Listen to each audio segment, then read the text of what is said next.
How to make group chat on Snapchat. If any day you would like to make a group chat on Snapchat, just follow the following steps. First of all, you have to tap on Snapchat on your mobile device.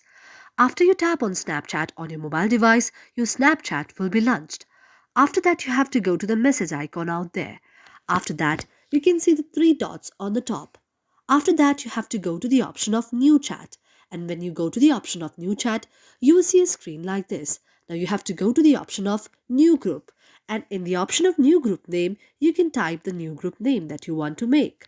After that, you have to select the friends that you want to keep in the very group.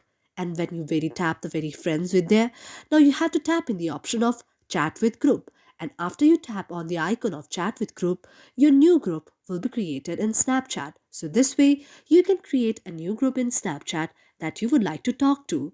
Thank you for watching our video, and if you liked our video, do subscribe our channel.